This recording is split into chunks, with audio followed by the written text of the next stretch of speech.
Os games de esporte sempre tiveram muito apelo com o público. Basta olhar para trás e ver a trajetória de jogos como FIFA e Pro Evolution Soccer e toda a comunidade que se formou através dessas franquias.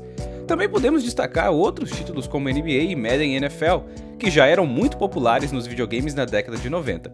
Mas quando lembramos de games de esportes radicais, tínhamos poucos representantes do gênero até o começo dos anos 2000.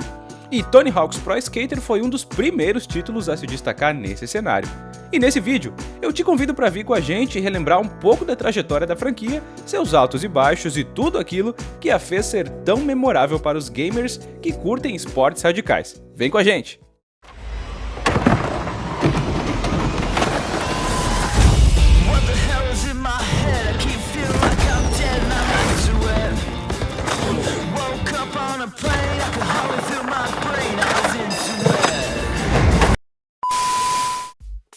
O ano era 1999 e Tony Hawk se preparava para mais uma exibição no X Games, uma das maiores competições de esportes radicais do mundo.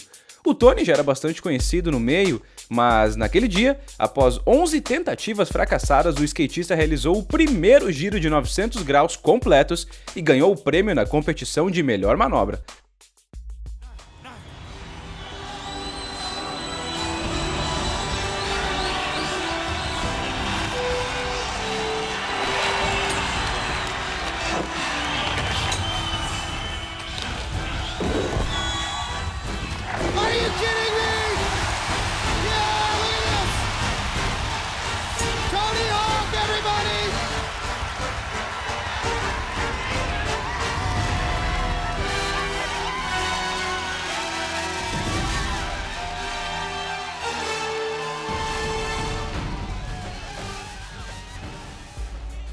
O fato impressionou toda a multidão do evento e inspirou diversas pessoas a tentarem realizar tal feito novamente. Tony se aposentou das pistas pouco tempo depois, passando a atuar mais como um incentivador do esporte.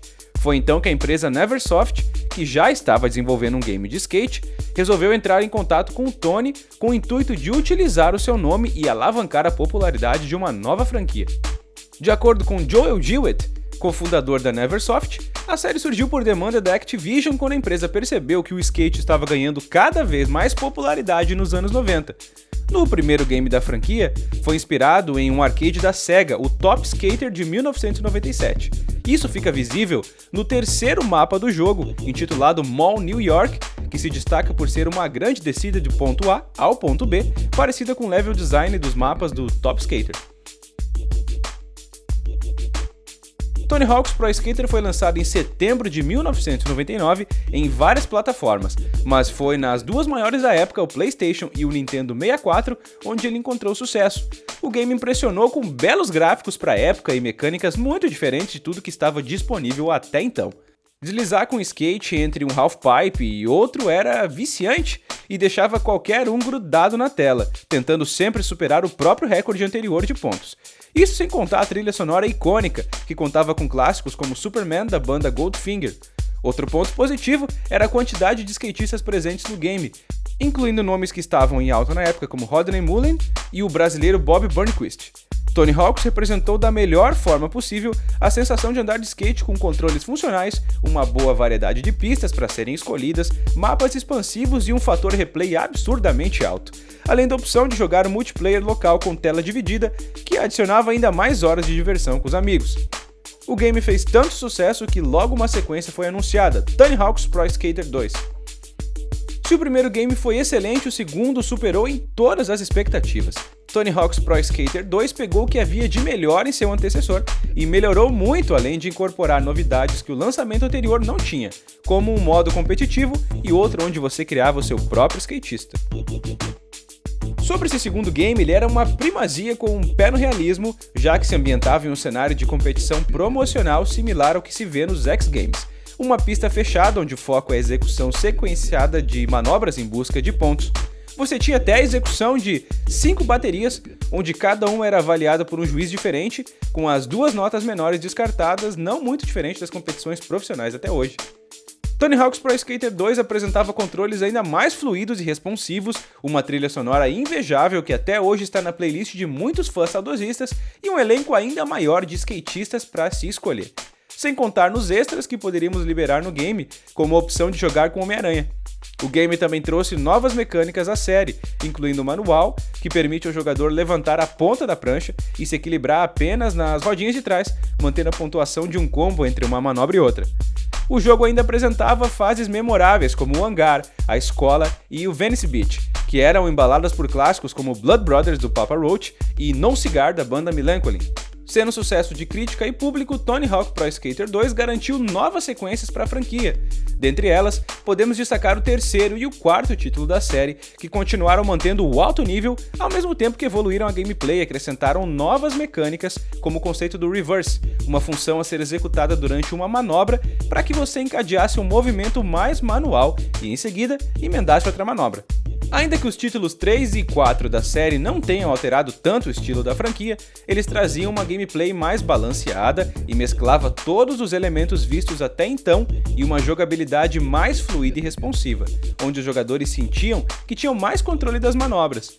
O quarto título também foi responsável por melhorar o sistema online de competições, sendo possível contar com até 8 jogadores simultâneos. Tony Hawk's Pro Skater 4 ainda introduziu uma mecânica simples chamada de skitching, que basicamente consistia no skatista pegar uma carona no para-choque traseiro de um carro. Parece um recurso simples, mas isso acabou abrindo caminho para novos tipos de missões, como lançar-se o mais alto que pudesse depois de pegar embalo na traseira de um automóvel.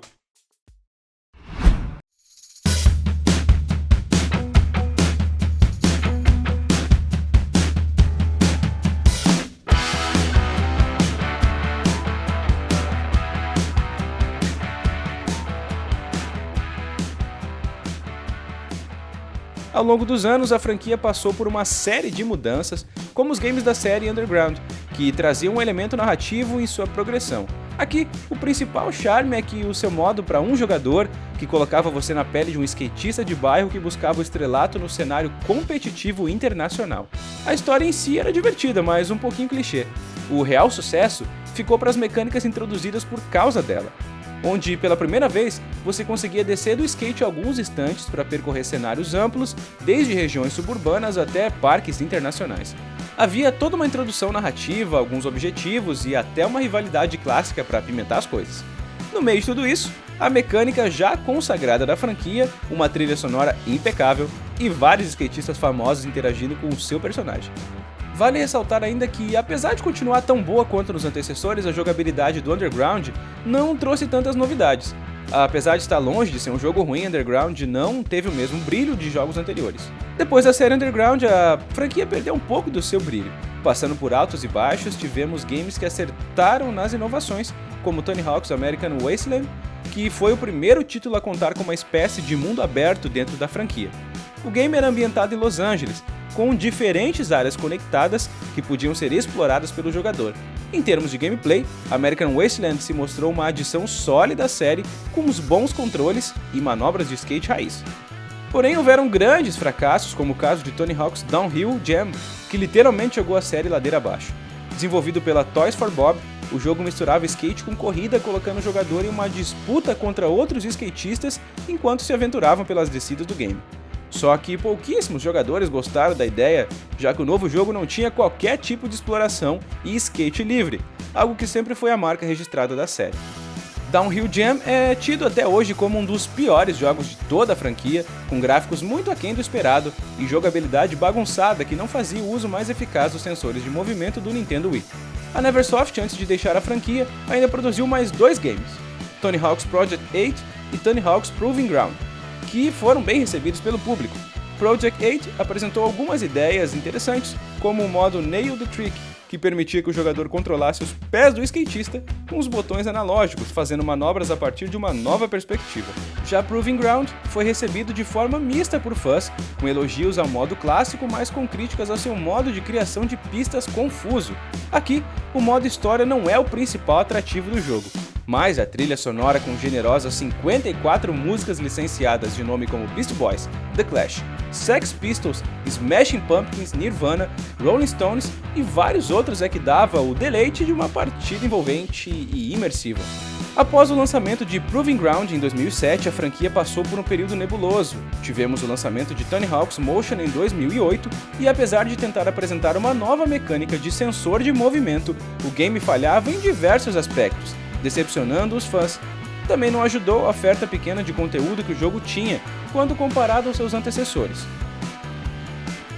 Dando sequência, tivemos os lançamentos conturbados de Tony Hawk Ride e Shred, que foram mais 2 jogos da série que tentaram inovar com os controles, se utilizando de um periférico em formato de skate para comandar a ação do jogo.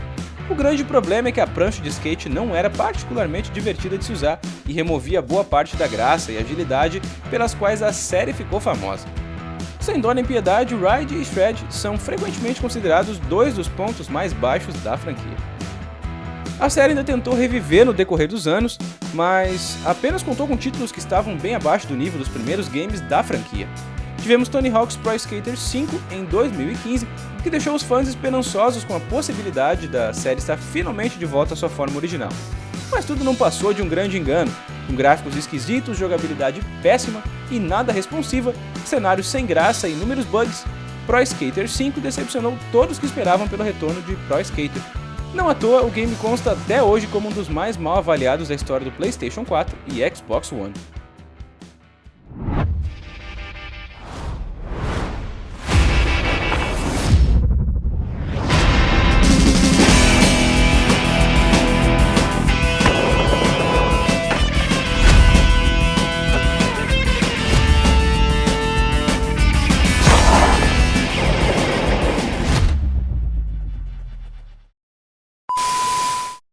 Mas para quem achava que tudo estava perdido, tivemos o retorno triunfal da série com o remake Tony Hawk's Pro Skater 1+2, que foi desenvolvido pela Vicarious Visions e lançado pela Activision no ano de 2020.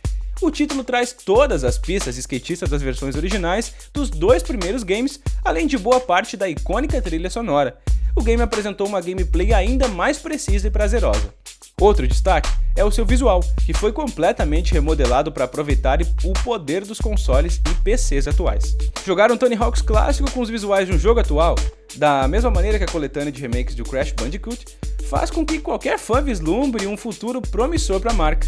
Até mesmo o fato de como a lista de skatistas disponíveis reúne medalhões como Bob Burnquist e atletas da nova geração, como a Letícia Buffoni, parece indicar que a Activision quer mesmo dar prosseguimento a esse que já foi uma das suas maiores franquias. Quem passou horas na frente dos 2 primeiros Tony Hawk's Pro Skater ou de outros títulos da franquia, vai curtir o Tony Hawk's Pro Skater 1+2 e resgatou tudo aquilo que amamos dos originais e aprimorou o que tinha de ser atualizado. 2 minutos nunca foram tão proveitosos quanto em uma simples sessão individual de quedas, combos altos e manobras que beiram o impossível. Poder criar pistas, customizar o próprio skatista e jogar com amigos na tela dividida ou no online torna a experiência ainda mais completa. A trilha sonora dos jogos de Tony Hawk sempre foi um dos fatores mais marcantes da franquia. E quando Tony Hawk's Pro Skater 1+2 foi anunciado, começaram petições para que Chorão, líder da banda Charlie Brown Jr., estivesse no remaster, seja como personagem jogável ou homenageado na trilha sonora. Petições nem sempre dão certo, o Salsicha em Mortal Kombat que o diga, mas nesse caso fazia total sentido ter o grande Chorão como parte do game. Os fãs pediram, o filho do próprio Chorão comprou a luta e os dias de luta do brasileiro deram lugar aos seus dias de glória. A Activision ouviu o movimento e colocou o hit Confisco no game, uma homenagem mais do que merecida, convenhamos. Tony Hawk's Pro Skater 1+2 é um playground repleto de conteúdo que deve ser atualizado e manter a franquia viva pelo tempo que ela merece. O game é um resgate não só da série, mas de toda uma época de longas jogatinas com os amigos. A remasterização replica tudo aquilo que conquistou os fãs há 20 anos, como a marcante trilha sonora, jogabilidade contagiante e a sensação de ir às alturas sobre 4 rodinhas. É um retorno triunfal e certeiro de uma marca e o gosto da nostalgia é dos mais saborosos. Então é isso, galera, muito obrigado por assistirem esse vídeo até aqui, e eu tenho certeza que se vocês assistiram até esse ponto, é porque assim como a gente também curtiam demais a franquia do Tony Hawk's. Então, deixa um like aí no vídeo pra fortalecer, se curtiu e quiser passar pra algum outro amigo que também era nostálgico com esse game, manda pra ele aí, compartilha esse link pra gente, e não esquece de se inscrever no canal que ajuda a gente de montão, ajuda a gente pra caramba, beleza? Até o próximo vídeo, se cuidem, valeu!